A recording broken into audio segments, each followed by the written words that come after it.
Davis Show. I Married Joan, America's favorite comedy show. Starring America's queen of comedy, Joan Davis, as Mrs. Joan Stevens.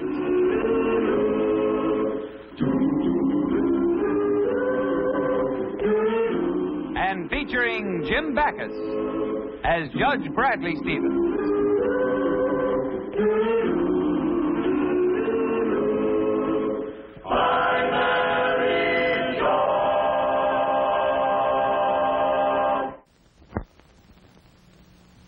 Brad. Yes, dear? I'm sure glad that you agreed to dig up the garden for the new shrubbery instead of going to play golf. So am I, dear. I just have one more picture to hang, and then I'll get your lunch.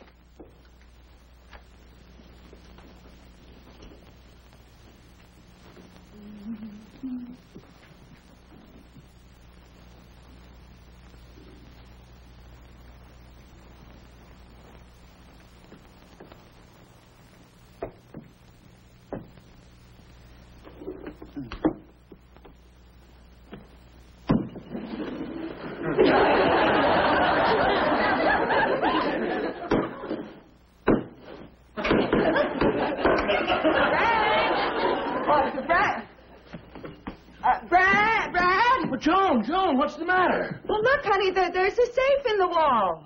Safe? Say, it's locked. Stand back, Brad. Now, wait. Honey, I'm going to break it open. Maybe there's jewels or gold hidden away. Oh, no, honey, I don't think Mr. Robbins left anything in that safe. Mr. Robbins? Yes, the man we bought the house from. I'll tell you what, dear. I'll call him, get the combination, and then we'll open the safe, huh? All right, Brad. All right, there. Let's see. Gee, you know, it's funny that Mr. Robbins didn't say anything about the safe in the wall. Well, he probably forgot all about it. Hello? Hello, Mr. Robbins? This is Judge Stevens. Say, can I trouble you for the combination of that safe? What's that? No, the wall safe in the living room. Yeah, it's right over there. No, it's behind a panel right over the fireplace. Yeah, you hit it and it opened up and you hit it again. Uh-huh. What's he saying, Brad? Well, really? What's he saying, honey? Well, that's very interesting. Well, what's interesting, honey? Is that so? You don't say. What don't he say, Brad? Well, thank you very much for... No, not at all. Goodbye, Mr. Robbins. What did you say? Tell me, Robbins, say. Oh, dear, it was nothing important. How would you like to go to the movies tonight? Bradley J. Stevens, will you please stop torturing me? Tell me what Mr. Robbins said. Well, Mr. Robbins didn't even know the safe was there. He didn't? No, he said it was probably put in by the original owner, the man he bought it from, Mr. Abner Cartwright. Gee. Then I'll bet that the safe is loaded with stuff. Well, hardly. You see, Mr. Cartwright was once a rich man, but when he died, his entire estate consisted of this house. Well, what happened to all his money? Well, nobody knows. He had no family, no heirs, and Mr. Cartwright was an eccentric old man. I'll bet I know the reason that they didn't find the money is because it's all in that safe. And it's all ours. Look, in the first place, you couldn't possibly break open that safe with that hammer. Oh, that's right. But I'm sure going to try, Brad. Secondly, if there was anything, I'm not sure it belonged to us. Now, Brad, how can you possibly say that? We bought this house. That means that we bought everything that's in it. And you said yourself that Mr. Cartwright didn't leave any heirs. Well, Joni, it's hardly that simple. You see, there has to be a member from the probate court here when that safe is opened. Then we can keep the money? Then we can keep the money. No. Wait. Don't you see? It all depends upon how long ago he died. We might get a percentage of it. We might get nothing. I don't know. It all depends on the circumstances. Yeah. Maybe you're right. I guess I was getting all excited over nothing. Perhaps there's nothing in the safe. Now you're being sensible, dear. It's probably empty. Like you say, a few old letters, photographs. That's right. Or at best, maybe Mr. Cartwright just kept a small amount of money in there for emergencies, $100 or so. That's possible. Or if we're real lucky, some small securities, probably worth very little by now. Perhaps nothing. On the other hand, they may have gone up. Mr. Cartwright had invested $1,000 in some oil stock 50 years ago. Today it could be worth $10,000. Oh, Joan. Or maybe even $50,000. Now, Joni. Or it could be $500,000. Or even $1 million. Brad, $1 million. We're rich, Brad. You can't.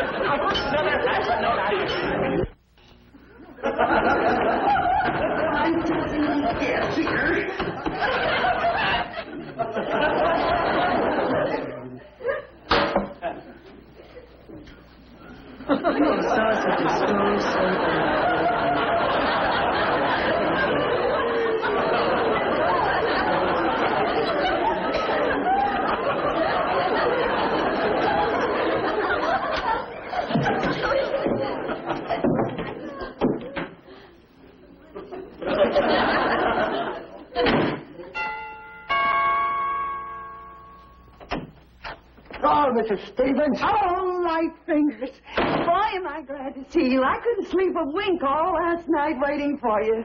This is sure going to be a funny experience for me, being invited someplace to crack a safe. Well, it's all perfectly legal. It's just that I can't wait a couple of more days to find out what's in that safe. I'm much too curious. Right over there. I hope it doesn't take too long, because my husband is going to be here in about an hour, and, well, I wouldn't want him to know about this, you know. I hope it don't take too long either. I left my car outside with the motor running from force of habit. No. Them walk safes are a cinch for a man with my experience. Good. Yeah. That's in the past, you understand. I understand you. This will only take but a couple of minutes, Mrs. Stevens. Hurry it up, huh? Mm-hmm.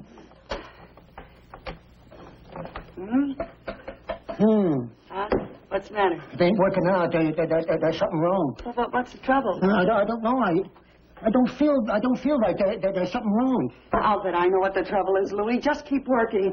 I'll fix that right up. Hey, that's good. I hear much better in the dark.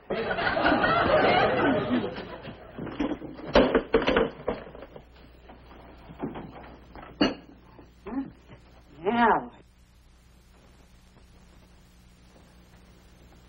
Oh, that's perfect, sister. Perfect. I'll listen for the cops. Yeah. I knew it was a cinch. Oh, till when you open the curtains, I can't wait to find out what's in there.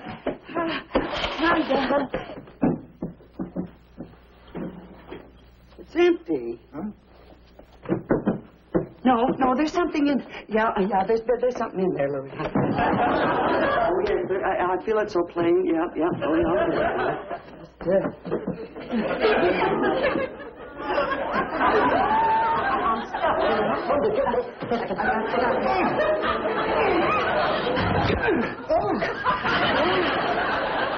What did you find? Forgot to get it. Just hand me the tongs, will you? Yeah, the tongs. Yeah. Thank you.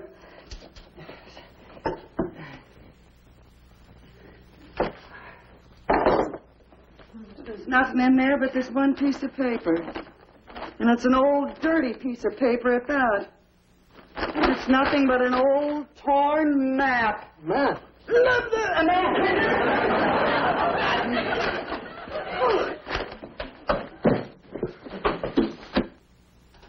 Why, it's a map of a piece of property, shaped like... Why, it's our backyard. Yeah? Yeah, and it's got some writing on it. It says, "In the garden you will see growing there a large oak tree. There upon its hanging limb your search for treasure must begin." What? It's a treasure map. I'm rich. How about that? Why, this paper is worth millions of dollars. Oh, Louis, I must reward you.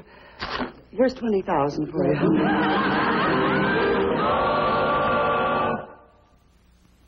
Hello, Louis? Yes, everything is working out just fine. Mrs. Stevens thinks the treasure map is genuine.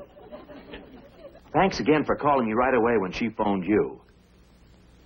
If she ever knew that you opened the safe for Judge Cushing and me before you opened it for her. Well, thanks again, Louis. I can hardly wait till she starts following instructions on that treasure map. Some treasure map. Yesterday it was the back of a shopping bag she brought lamb chops home in. Oh, no. She hasn't said a word to me about it. Okay, Louie. Well, didn't I tell you, Mabel? Just as soon as I said the word golf, he grabbed his clubs and flew right out the front door.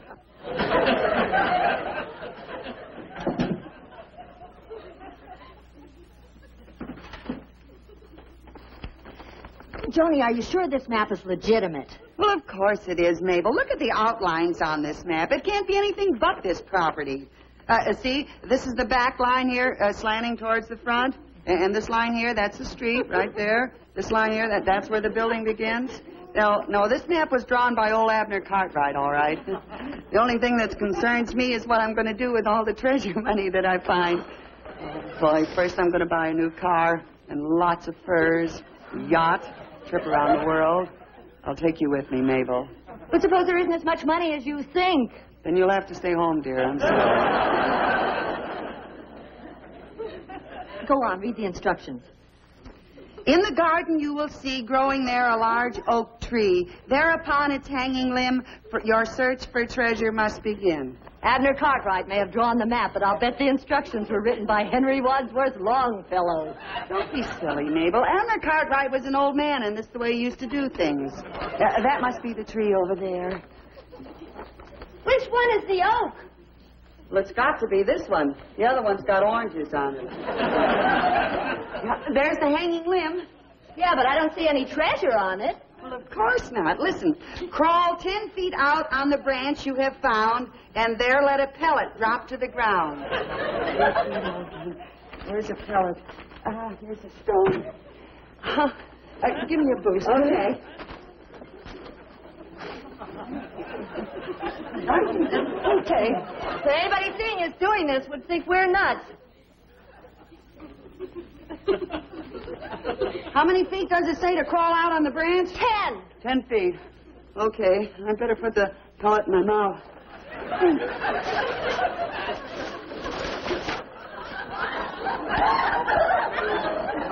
foot. 2 feet. 4 feet. 5 feet. 6, 7, 8, 9, 10. This is 10 feet. I better drop the pellet to the ground. This must be the place. Right there. Not yet. Let's dig. Come on. From this spot, 3 paces north, dig, and you shall bring it forth. Bring it forth. That's the treasure. Let's go. 3 paces north. 1, 2, 3. This is it. How do you know that's north? Because it's colder over here than it is there. No, that's west. That's north. That's right. This is north. 1, 2, 3. Right here, Mabel. Get my shovel. Because the sooner we find it, the sooner I can spend it. Let's go.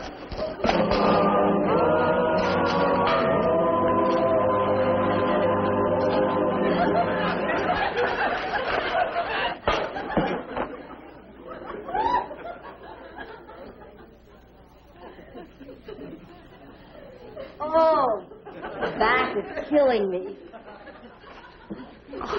I don't understand it.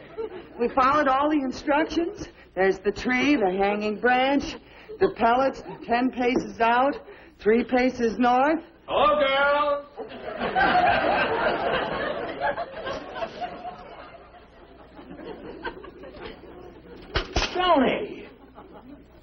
Tony. What's up, Doc? Well, that's what I'd like to know. Well, Brad, you want the truth? Yes, I'd like to hear it. I bet you don't. I don't what? Want to hear it? I think you better tell him, Joan. Yeah, I guess so. Brad, I disobeyed you. I opened up the safe. You did. I did, and let's not argue about it, dear. You'll never hear the rest of it. Look, this is what I found. Oh, well, it looks like a map of some kind. It's a treasure map. I was hoping that we'd dig up the treasure before you got back from your golf game. From this spot, 3 paces north, dig, and you shall bring it forth. Joni, do you actually believe this ridiculous gibberish? Well, of course I believe it. I mean, it's not ridiculous. We both know that Mr. Cartwright was kind of peculiar, you know. Poetry.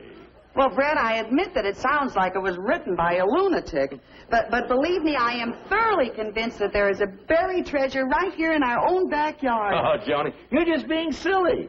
Brad, you want to pitch in and help us dig for the treasure? No, thanks. When it comes to buried treasure, I'm what the kids would call a square. I don't dig it. Okay, Brad. If that's the way you feel, you're not going to share in the treasure. That's all right with me, Joni. Yeah. Oh, Mabel, I rubbed your back the last time. Will you rub mine now, dear? Sure.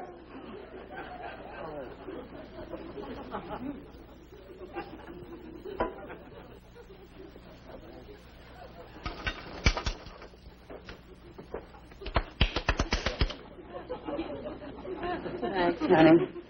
Okay, Brad. We'll see who laughs when I find the treasure. You'll see.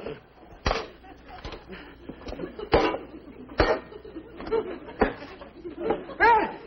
I found it. Well, what do you know? Now maybe you'll believe me. You said that there was no treasure. Well, that's a pretty small box. Yeah, it is, but maybe it's filled with diamonds and emeralds and rubies.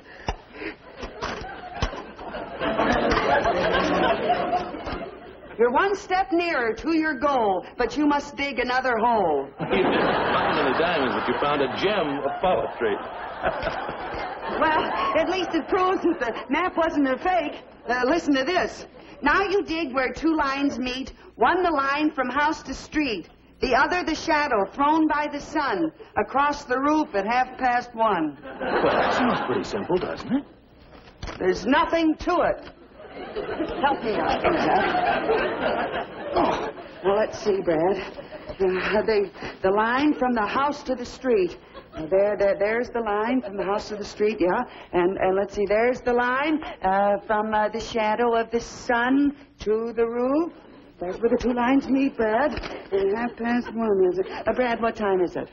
In 3 minutes, it'll be 1:30. Never mind what time it'll be in 3 minutes. What time is it now? Okay, it's 1:30. 1:30. What do you know? Right on the nose. Right, let's see, the two lines. This is the spot. This has got to be the place.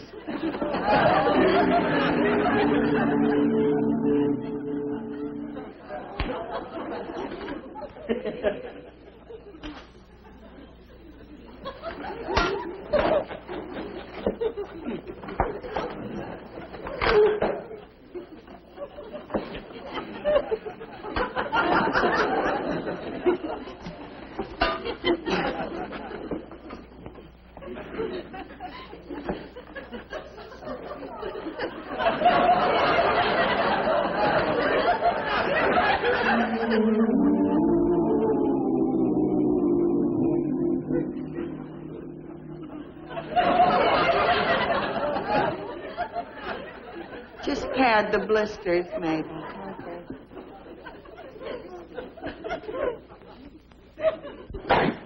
Well, how's the treasure hunt coming? Very well, thank you. Oh, Joan, stop kidding yourself. We've dug up half the county. Your Mr. Cartwright must have been crazy with his maps and poetry. I'm quitting. Mabel, you can't quit. Oh, can't I? Just watch me. But what about the new outfit that I promised you? Keep it. Just send me a check for $1 an hour for the digging. Oh, Mabel. Well, Joni, Mabel's being silly. You know, I have no confidence in this buried treasure, but I have heard of cases where people quit digging for the treasure, and the next person came along and dug 1 or 2 foot deeper and uncovered the treasure. Is that right? Yes. 2 feet deeper and uncovered the whole thing,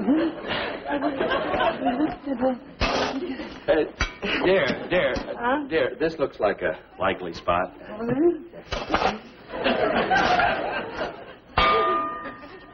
Brad, I hit something.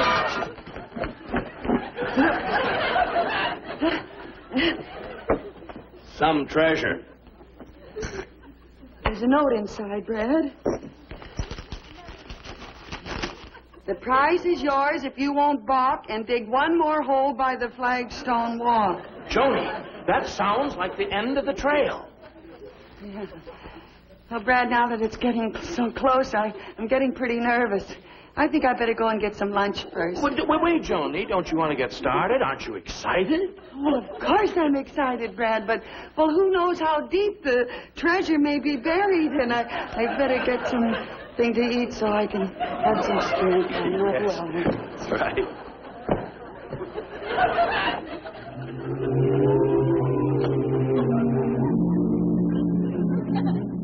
The flagstone walk. Any luck, Joan?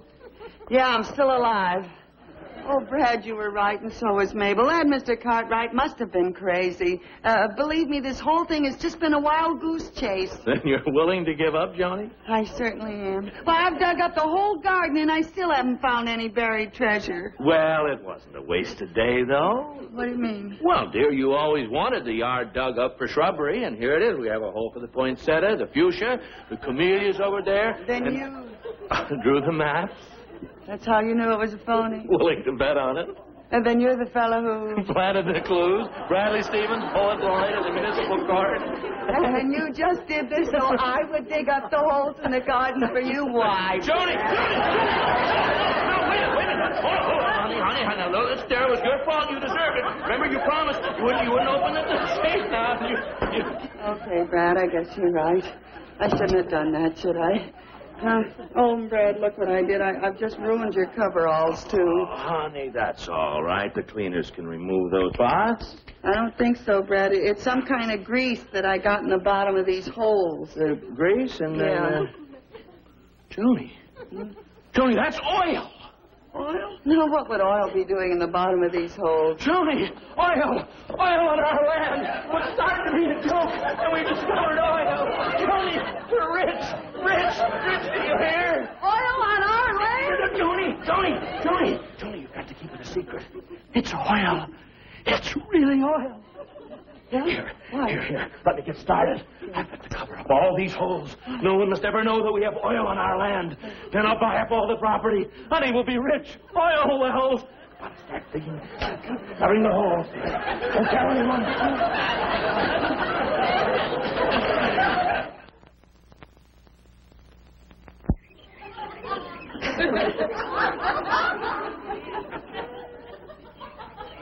Oh, lover, you've been working all night, dear. Why don't you take a rest? Oh, I will just as soon as I get this last hole covered up. Oh, Brad, I'm just so proud of you. Yeah, now, Joan, remember, no one must know about oil on this land. Must be a complete secret. Well, then we better get rid of these oil cans. You didn't. Oh, yes, I did, Brad. Here, it's for you. I dug holes in the yard, like you said, but none is so big as the hole in your head. You thought you were smart, but your plan didn't gel. So remember the old saying, oil's well that ends well. Joni, when did you find out? Well, honey, when I got that last note with the rhyme about the flagstone walk. There was no flagstone walk when Mr. Cartwright lived here. We put that in ourselves.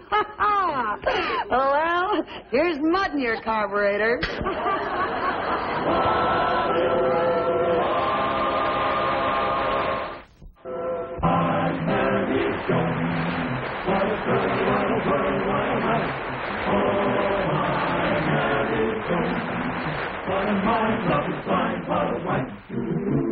Gideon gay, all day she keeps my heart laughing, never know where her brain has gone. To reach his own, can't deny that's why I married Joan. To reach his own, can't deny that's why I married Joan.